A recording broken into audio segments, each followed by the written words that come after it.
तो देखो बच्चों, आज हम स्टार्ट करते हैं 2.11 और 2.12। फिर उसके बाद हम देखेंगे सिग्निफिकेंट फिगर्स। चैप्टर 2 के दो सम देखने के बाद हम लोग सिग्निफिकेंट फिगर्स देखने वाले हैं। ओके, और उसके बाद अगर टाइम मिला तो राउंडिंग ऑफ भी देख लेंगे, जो एकदम सिंपल टॉपिक है। ओके, तो स्टार्ट करते हैं 2.11। क्या है भाई 2.11 देखते हैं। तो क्वेश्चन आपके पास होगा, find the relative error in z if z is equals to a4 b 1 by 3 upon c d raised to 3 by 2। Question given है, क्वेश्चन में कोई तीर नहीं मारनी है आपको, बिल्कुल सिंपल है। रिलेटिव एरर फाइंड करनी है। रिलेटिव एरर क्या होती है बच्चों? Delta z by z। यहाँ पे आप देख रहे हो मल्टीप्लिकेशन और डिवीजन दिख रहा है, तो मल्टीप्लिकेशन और डिवीजन का क्या रूल है? तो आपको पता है डेल्टा a बाई a आएगा, उसकी पावर 4 उसके आगे आएगी, plus delta b by b आएगा, उसकी पावर 1 बाई 3 उसके आगे आएगी, plus delta c by c आएगा, उसकी पावर कितनी है 1, तो लिखना नहीं है, और डेल्टा d बाई d के आगे 3 बाई 2 आएगा। ये आंसर हो जाएगा। सिंपल ना, एकदम इजी बच्चों, आंसर बिल्कुल इजी। क्लियर है ना? चलो दूसरा एक एग्जांपल मैं करवाता हूँ, देखो समझो। मान लीजिए आपको z दिया है a b square plus c raise to 1 by 3, ऐसा कुछ दिया है। समझना बच्चों, समझना है सब। यहाँ पे कुछ भी नहीं, एकदम सिंपल है। बट ऐसे क्वेश्चंस में क्या दिया होता है? a में परसेंटेज एरर 2% है, b में परसेंटेज एरर 4% है, c में परसेंटेज एरर 3% है। तो find the percentage error in z। Find the percentage error in z। हाँ, एकदम इजी ट्रिक, एकदम इजी ट्रिक। सबसे पहले रिलेटिव एरर फाइंड करो। तो क्या लिखोगे आप? Delta z by z is equals to delta a by a plus delta b by b plus delta c by c। पर a की पावर 1 है, b की पावर 2 है, तो यहाँ पे 2 आएगा। c की पावर 1 बाई 3 है, तो यहाँ पे 1 बाई 3 आएगा।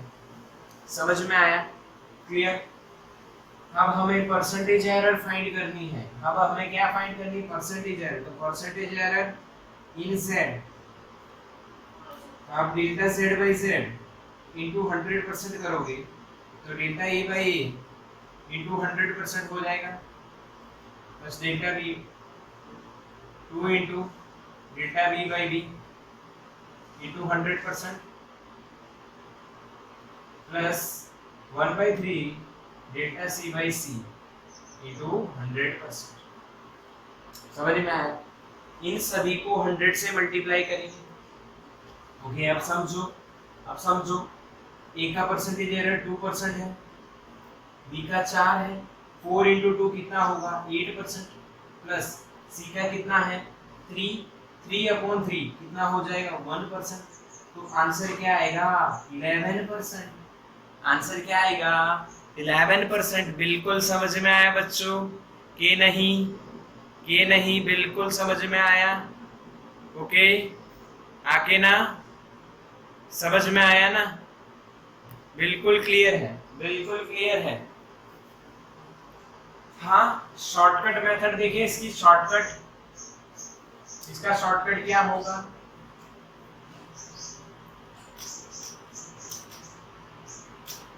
शॉर्टकट देखना है आपको, सिर्फ क्या करना है ये समझो। शॉर्टकट में इतना सब नहीं करना है। जी नीट के लिए आपको शॉर्टकट लगाना है, ध्यान से सीखना है। शॉर्टकट में आपको समेशन, आपने क्या बच्चों क्या किया? इधर समेशन ही किया ना, एडिशन एडिशन किया। समेशन, किसका समेशन करना है? तो सबसे पहले आपको देखना है पावर इनटू परसेंटेज एरर लेते जाइए और समेशन करते जाइए। ये आ गई परसेंटेज एरर इन रिजल्ट। समझ में आया? पावर इनटू परसेंटेज एरर का सभी का समेशन कर दो तो आपका आंसर आ जाएगा रिजल्ट में परसेंटेज एरर। यही एग्जांपल को हम किस तरह से करेंगे, देखो ए बी सी है तो तीन क्वांटिटी है तो तीनों का पावर और परसेंटेज एरर मल्टीप्लाई करके ऐड करना है। तो ए का पावर कितना है 1, तो 1 इंटू ए की परसेंटेज एरर कितनी है 2% प्लस समेशन है ना इसलिए plus power into percentage error. तो पावर कितनी है बी की अब 2 और परसेंटेज एरर कितनी है बी की 4 प्लस सी की पावर कितनी है बच्चों 1/3 इंटू सी का परसेंटेज एरर 3। बस बच्चों सॉल्व करो 2 + 8 + 1 कितना आया 11। कितना आया 11। तो ये शॉर्टकट मेथड है, ट्रिक है फॉर जेईई एंड नीट। देखो इतना सिंपल है, इतना सब नहीं करना है, सिर्फ एक स्टेप में आंसर है। बोलो समझ में आया कि नहीं, क्लियर हुआ? हाँ, स्क्रीनशॉट ले लो।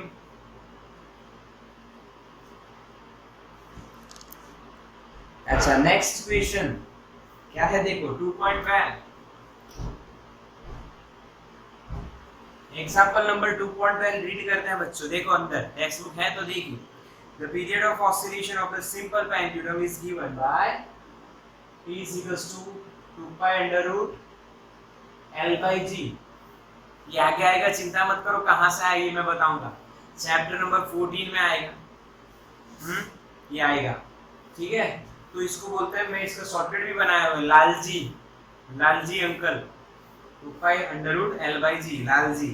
Okay, now L is measured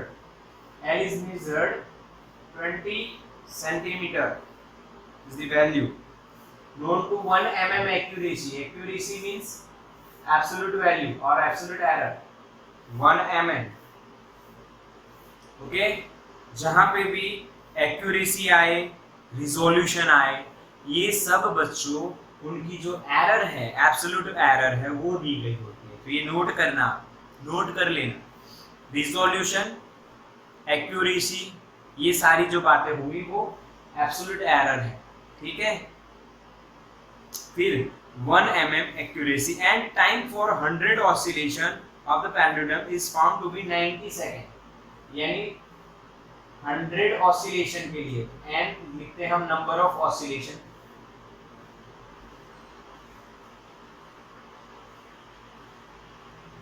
n is equals to 100, और उसके लिए जो टाइम हमने मेजर किया वो 90 सेकेंड है, और उससे रिजोल्यूशन कितना था, जिस वॉच से हमने ये टाइम मेजर किया उसका रिजोल्यूशन था 1 सेकेंड।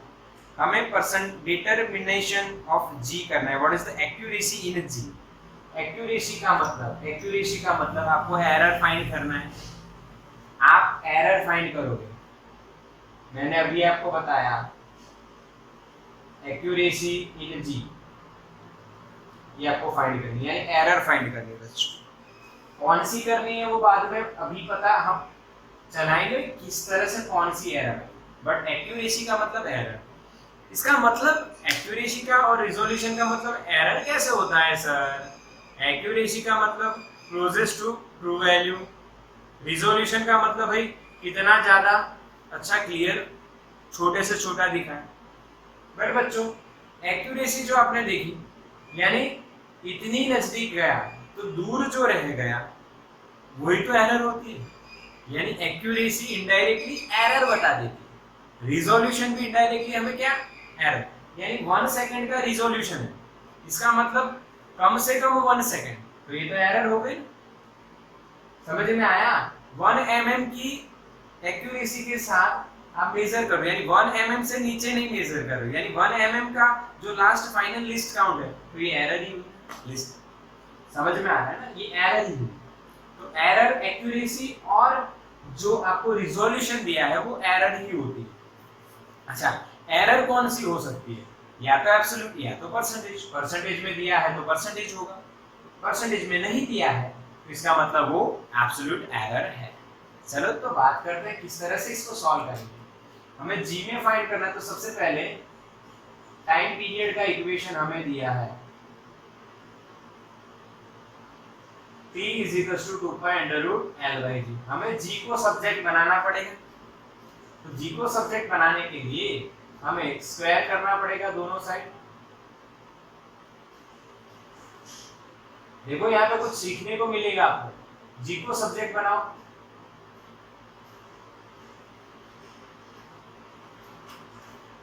L/t²। समझ में आया? ये t² नीचे g ऊपर, ये आ गया g का इक्वेशन। अब जी का जो इक्वेशन है उसमें से आप डिसाइड करोगे कि एक्यूरेसी के लिए आपको कौन सी एरर फाइंड करनी है। देखो मैं एक आपको बात बताता हूँ, सीरीज में R1 + R2 लिखते हैं हम लोग। अब इसमें एक्यूरेसी फाइंड करनी है तो आपको कौन सी एरर फाइंड करनी है वो इसके इक्वेशन पे से पता चल जाएगा। यहाँ पे प्लस सम और डिफरेंस है तो एब्सोल्यूट एरर आएगी। यहाँ पे मल्टीप्लिकेशन डिवीजन आ गया तो कौन सी एरर आएगी? Relative error. तो हम क्या फाइंड करेंगे? रिलेटिव एरर इन जी। सीखने को मिला ना? Accuracy and resolution means what? Error. They represents error. Okay. और वो जो एरर होती है उसमें दो टाइप होते हैं, एब्सोल्यूट एंड रिलेटिव। कौन सी फाइंड करनी है इक्वेशन बताएगा। सम डिफरेंस है तो एब्सोल्यूट है, मल्टीप्लिकेशन या डिवीजन है तो रिलेटिव है। तो relative error in g delta g by g is equals to delta l by l plus delta T by t. Power t की कितनी है? 2। कई बच्चे सोचेंगे 4π² क्यों नहीं लिया? क्या बच्चों 4π² में कभी एरर आएगी? हाँ, 4π² is the constant and there is no error in the constant. जो कांस्टेंट है उसमें क्या एरर आएगी? कांस्टेंट की एरर कैलकुलेट नहीं करनी है। ये एक रूल पता चला इस सम में, नोट कर लेना। नोट करोगे फायदे में रहोगे। हमें कांस्टेंट में एरर नहीं फाइंड करनी है। चलो खत्म। अब क्या करना है? वैल्यू रखो। डेल्टा एल है, एल है, ये खत्म। But delta T by t capital वाला नहीं है, उसकी जगह स्मॉल वाला है। तो क्या करेंगे? तो एक दिमाग की बात, थोड़ी सी सोचने की बात है। जो दिया होगा और जो इक्वेशन में आता है उन दोनों के बीच में कुछ रिलेशन होना चाहिए, तभी ऐसा सम होगा। तो रिलेशन देखते हैं, आइए। तो भाई time of oscillation, time of n oscillation small t is equals to nt into बच्चों। समझ में आया? What is capital T? What is time period? Time required to complete one oscillation. यहां से स्टार्ट हुआ, गया, आया, एक ऑसिलेशन का टाइम t। और ऐसे 1 2 3 4 5 n। कितने ऑसिलेशन करें? n। एक का t तो n का कितना? nt। समझ में आया? अब हम इसमें चेंज लें या एब्सोल्यूट एरर लें। चेंज लें तो चेंज क्या होगा? Delta t is equals to n is constant.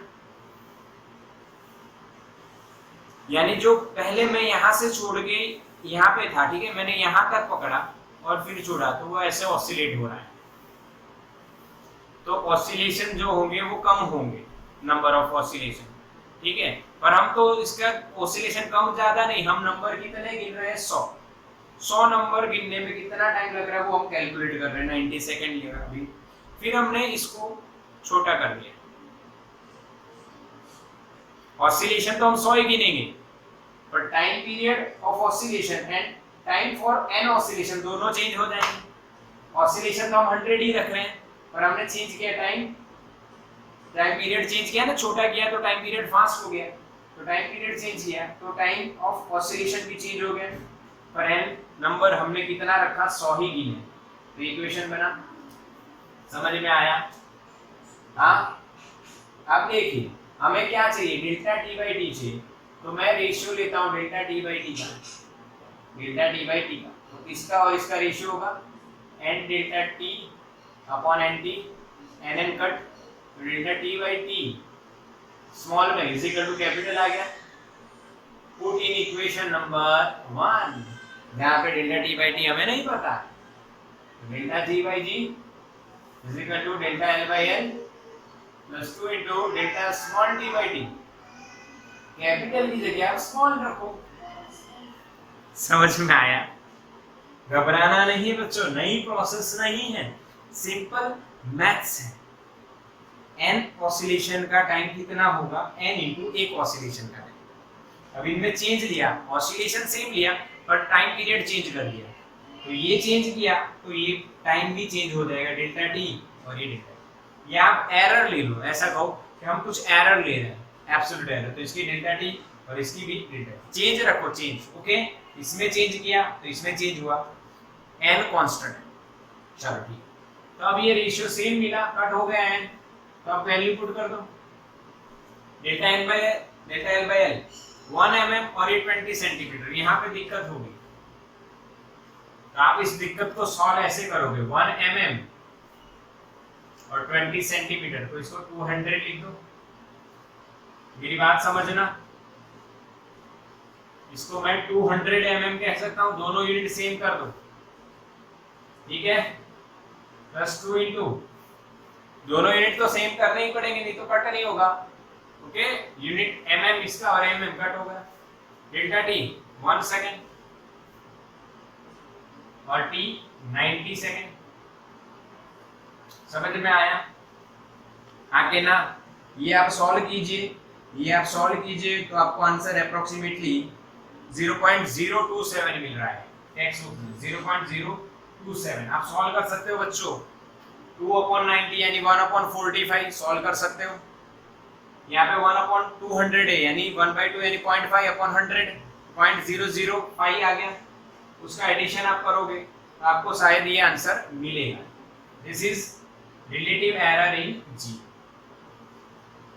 But आपको पता है हम ऐसा कभी नहीं लिखते कि भाई मेरे 300 आए 600 में से, तो मेरे क्या, मैंने एग्जाम में क्या गेन किया 0.5, नहीं, हम उसको हमेशा किस में रिप्रेजेंट करेंगे, परसेंटेज में, 50%। तो इसको भी हम 50% के यानी परसेंटेज के फॉर्म में ले जाएंगे, तो परसेंटेज एरर इन जी और वी कैन से एक्यूरेसी,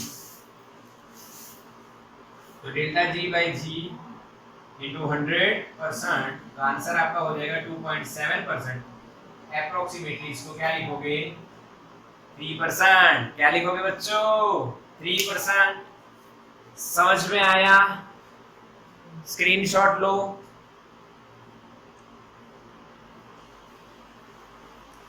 तो बच्चों नेक्स्ट टॉपिक आए हम, सम्स यहाँ पे दोनों clear. Next topic,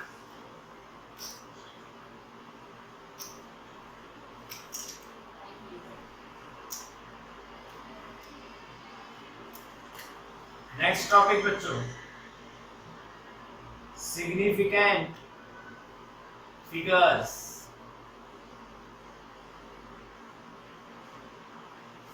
significant figures, आके ना समझो, आके ना समझो क्या है सिग्निफिकेंट फिगर्स और ये क्यों आता है।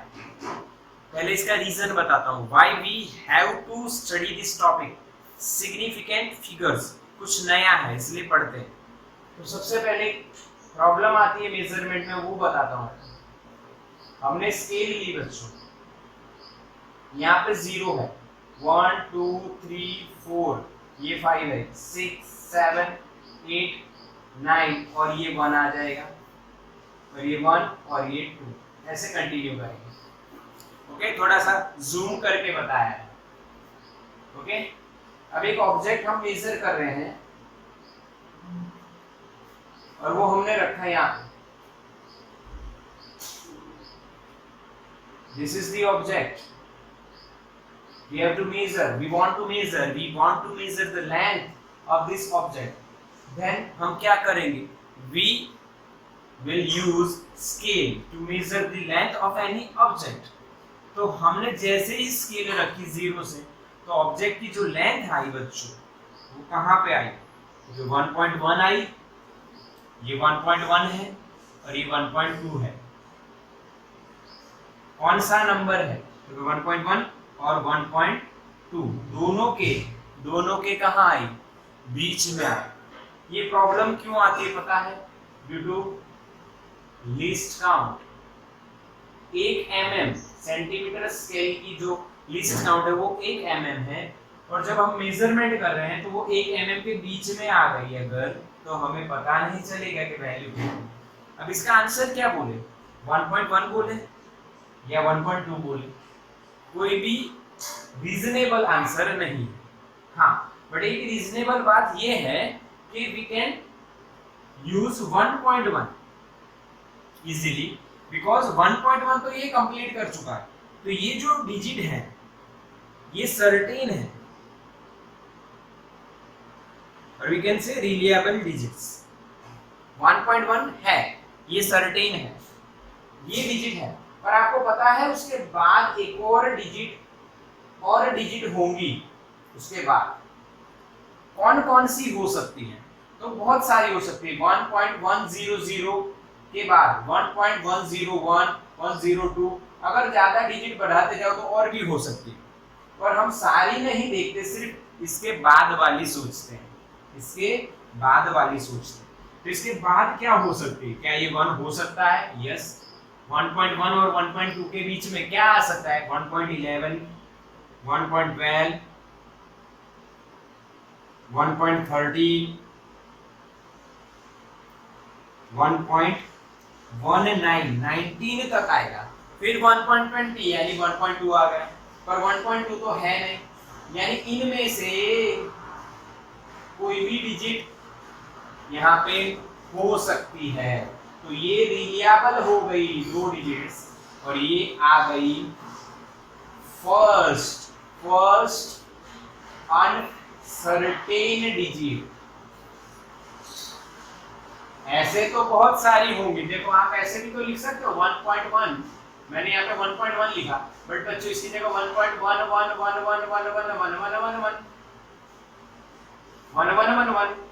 बहुत सारी हो सकती है, बहुत सारी हो सकती है, बहुत सारी हो सकती है, 000 ऐसे भी हो सकती है, 00001, बहुत सारी, पर इतना डिटेल में नहीं जाते, हम एक फर्स्ट वाली की ही बात करते हैं।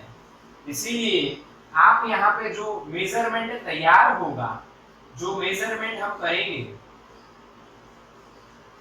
उस मेजरमेंट में 2 बातें हम याद रखेंगे, 2 बातें हम इंक्लूड करेंगे। हाँ, उस मेजरमेंट में एक रहेगी हमारी रिलायबल डिजिट्स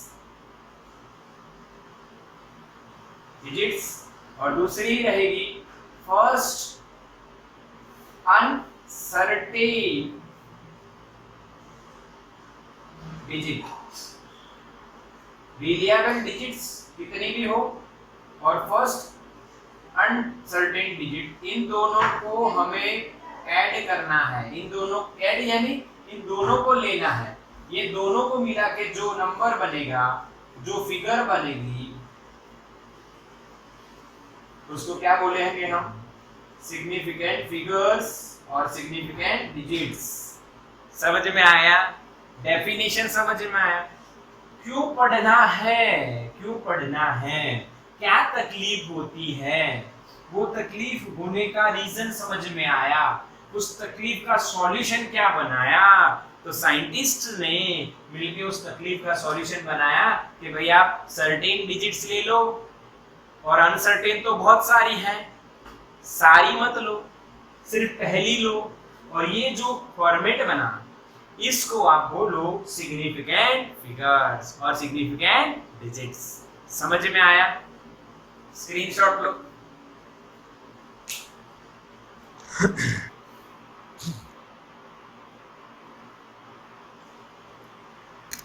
आगे चलते हैं बच्चों, सिग्निफिकेंट फिगर्स समझ लिया, रिलायबल डिजिट्स लेनी है, और उसके बाद पहली जो अनसर्टेन है वो भी लेनी है, बट ये चॉइस किसी परफेक्ट रूल के हिसाब से होनी चाहिए, अदरवाइज क्या होगा, हर पर्सन अपने हिसाब से रूल बनाएगा, अपने हिसाब से डिजिट को सिलेक्ट कर सकता है, तो ये रूल है कि भाई रूल जो क्यों बनाए वो बता रहा हूं, मेरी बात समझ रहे हो? रूल्स क्यों बनाए वो बता रहा हूं कि कोई पर्सन, एक पर्सन ने इस तरह से गिन लिया, दूसरे ने इस तरह से गिन लिया, सब अपना लॉजिक लगा रहे हैं और फिर हो लिया फिर, इसीलिए रूल्स बनाए गए।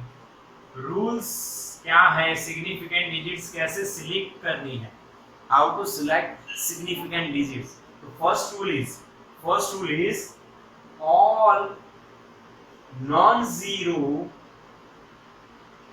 digits are significant. All non-zero digits are significant. Okay, done? समझ में आया? Yes. इसका मतलब क्या है? इसका मतलब क्या है? देखिए, मान लीजिए मैंने एक नंबर लिखा 5 2 3, तो इसमें कितनी सिग्निफिकेंट फिगर्स हैं? 3। यस, करेक्ट ना? 1 2 and 3, they all are non-zero digits, that's why we have to call them significant figures. All non-zero digits are significant. 4 3 5 2 1, गिनिए कितनी है? 5 सिग्निफिकेंट फिगर्स। समझ में आया? यस, बिल्कुल सिंपल। ओके, सेकंड देखिए, जीरोस और we can say trailing zeros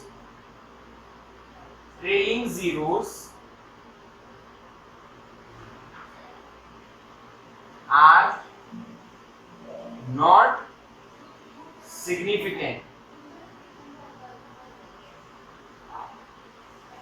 समझना, जो पीछे लगे हुए जीरो होते हैं वो सिग्निफिकेंट नहीं है। फॉर एग्जांपल मैंने लिखा 5 2 3 0 0, आपको डिजिट दिख रही है टोटल 5 डिजिट्स हैं, बट उसमें से 2 ट्रेलिंग जीरो हैं, तो इसमें सिग्निफिकेंट फिगर्स कितनी होगी? 3 ही। इसी तरह से ये एग्जांपल है बच्चों, ये भी एग्जांपल, एक और एग्जांपल लेते हैं। ओके, 4 1 0 0 0, तो सिग्निफिकेंट कौन है? हाँ, 4 and 1 यानी 2। क्लियर हुआ? 2 हो गया। अब एक ऐसा क्वेश्चन आपके माइंड में आएगा, देखो ये रूल कैसे बनाएंगे? ये दो पहले बना दिए, सिर्फ 2 रूल बनाए, सिर्फ 2 बनाए। फिर जो कमेटी में बैठे लोग थे उन्होंने कहा कि शायद ऐसा हो तो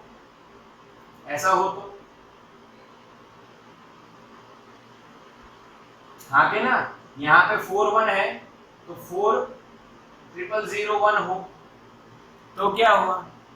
हाँ, तो रूल ये है, zeros between 2 non-zero digits are significant. तो यहाँ पे एग्जांपल में जो जीरो है, 2 नॉन जीरो के बीच में बैठ गए, इनको गिन लो। अब बैठ के तो गिन लो भाई, कितने हुए? 3 और 2 5 सिग्निफिकेंट, निकाल नहीं सकते, गिन लो। आ गए बीच में तो गिन लो, ठीक है। इसी तरह से एक और एग्जांपल कि भाई 2 0 0 1, आंसर इज 4। एक बच्चों समझ में आया? अब एक एग्जांपल दोनों को कंबाइन करते हैं, इन दोनों को, ट्रेलिंग और जीरोस बिटवीन 2 नॉन जीरो, इसको कंबाइन करते हैं। देखो 3 0 2 4 0, तो बताओ कितनी सिग्निफिकेंट होंगी? 2 रूल कंबाइन हुए। यस, ये जीरो गिनना पड़ेगा और ये नहीं गिनना है, तो total 4 significant digits are present in this number. Clear ना? यानी इस तरह से साइंटिस्ट जो होते हैं सोचते हैं, कमिटियां बनती हैं, कमिटीज होती हैं, वो सोचती हैं। कि भाई इस तरह से। अब क्या सोचा गया, देखो मैं बता रहा हूं, हम रट्टा नहीं लगा रहे हैं, हम फील कर रहे हैं कि ऐसी सिचुएशन हुई तो क्या हो। अब ये नॉर्मल बात हो गई, बट एक साइंटिस्ट ने ऐसा बोला कि सर अगर डेसिमल नंबर वाला हो तो,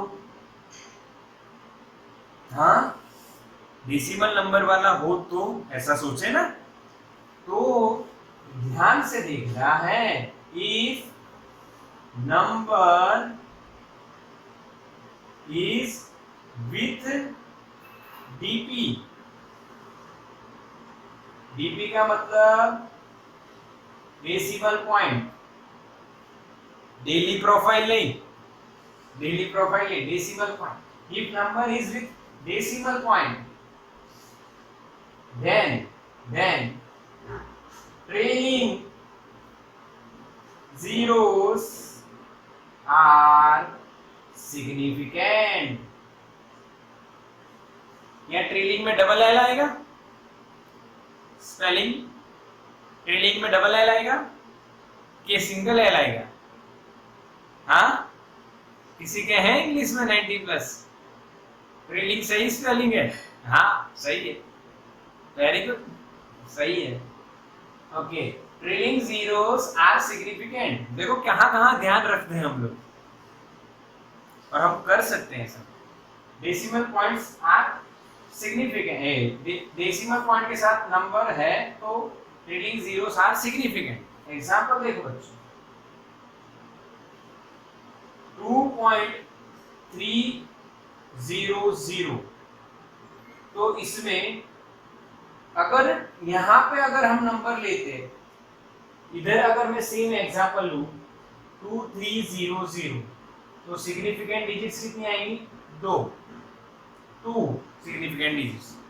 बट इधर ये एग्जांपल है, अगर डेसिमल पॉइंट है तो इनकी वैल्यू होती है, इनको गिनना रहता है, तो सिग्निफिकेंट फिगर्स कितनी हुई? 4। समझ में आया?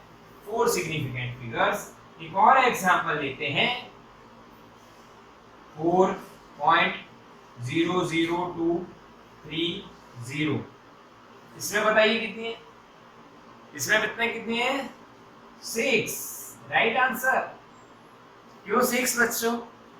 बिटवीन वाले तो गिनने ही है, ये रूल तो है ही, इसमें कोई दिक्कत नहीं, ये रूल्स तो बन चुके हैं, ये तो है। उनके अलावा समझ में आया?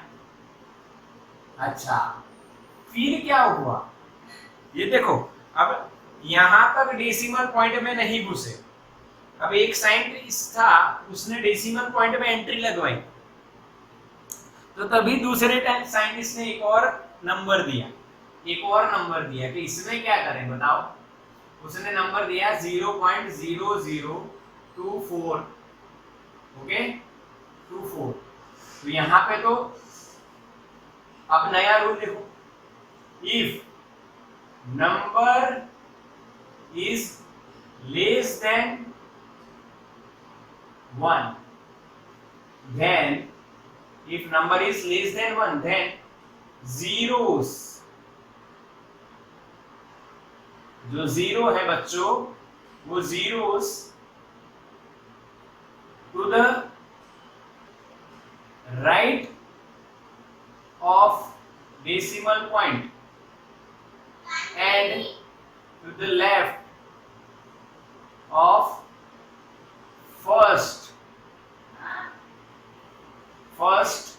non-zero digit are not significant। समझते हैं? चिंता मत करो, इतना लंबा रूल है तो समझाते हैं ना भाई। एग्जांपल 0.0024, तो सिंपल समझते हैं, इतना बड़ा रूल है। If the number is less than 1, इसका मतलब 0 पॉइंट से स्टार्ट होगा, then the zeros to the right of decimal point but to the left of first non-zero are not significant, यानी ये गिनने नहीं है, ये लोग गिनने नहीं है। तो इसमें आंसर क्या आएगा बताएं? समझ में आया? देखो यहां से डीपी में घुसे तो डीपी में एक रूल बना, फिर एक दूसरे साइंटिस्ट ने बोला अरे भाई इसका क्या, तो भाई इसका ये रूल। समझ में आया? एक और एग्जांपल बताते हैं बच्चों।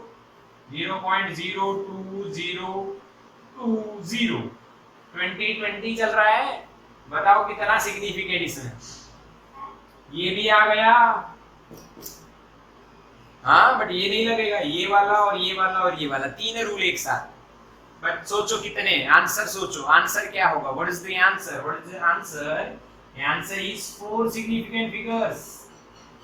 4 होगी बच्चों, क्योंकि ये नहीं गिनना है, ये तो गिनेगा ही नहीं, ट्रेलिंग गिनने हैं क्योंकि डीपी है। तो समझ में आया सबको? क्लियर दिख रहा है ये? Okay clear? तो ये 5th रूल हो गया। If the number is less than 1 then zeros to the right of decimal point and to the left of first non-zero digit are not significant। तो ये 5वां रूल बच्चों बनाया साइंटिस्ट ने मिलके कि भाई हाँ ऐसा होगा तो क्या करेंगे। समझ में आया? तो यहाँ पे ये जो बेसिक 5 रूल है, बेसिक 5 रूल आपके फिनिश हो गए। तो भाई इस तरह से कोई भी नंबर को आपको सिग्निफिकेंट है कि नहीं जानना है और यही लॉजिक लगाना है। ओके, तो इसका आप स्क्रीनशॉट ले लो बच्चों।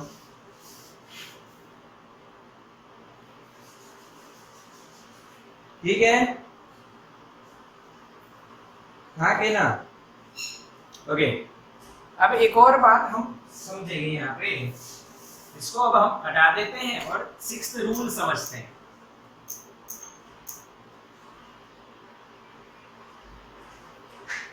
अब जब एक और नई प्रॉब्लम आई, 6th रूल क्या है वो देखिए, प्रॉब्लम का सॉल्यूशन है। For unit conversion use power of 10। ये क्यों आया बच्चों, ये रूल क्यों आया वो जानते हैं, आया वो समझते हैं। मान लो मैंने लिखा बच्चों 4.700 मीटर, तो इसमें सिग्निफिकेंट कितनी डिजिट है? क्योंकि भाई डेसिमल पॉइंट है तो ट्रिलिंग 0 गिनने हैं, तो आंसर आएगा 4 सिग्निफिकेंट फिगर्स। अब मैं इसको सेंटीमीटर में लिखूं तो multiply by 100,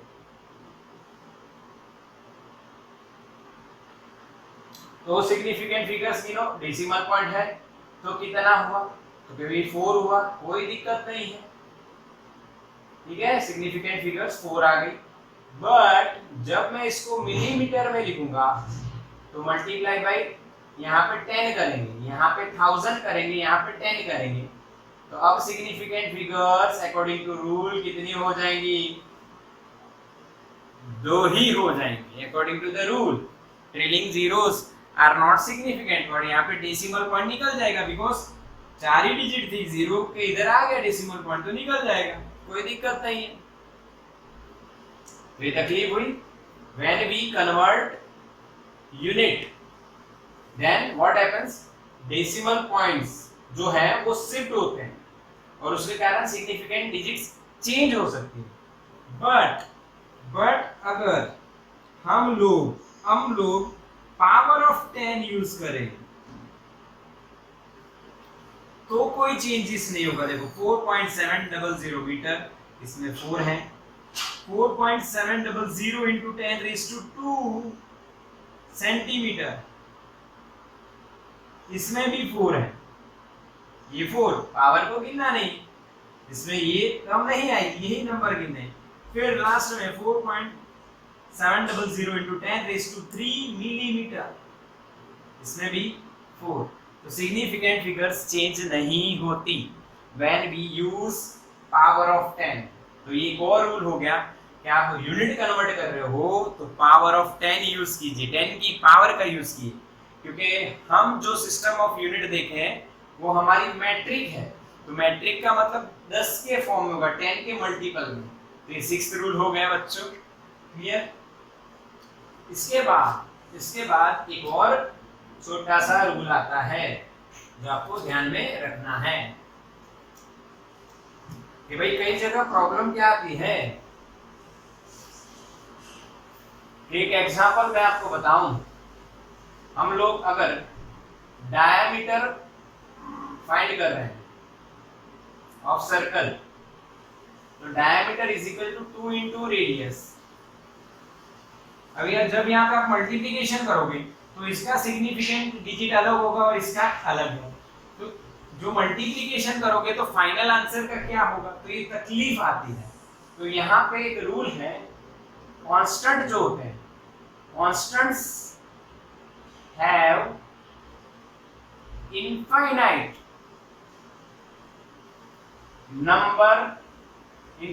number of significant digits.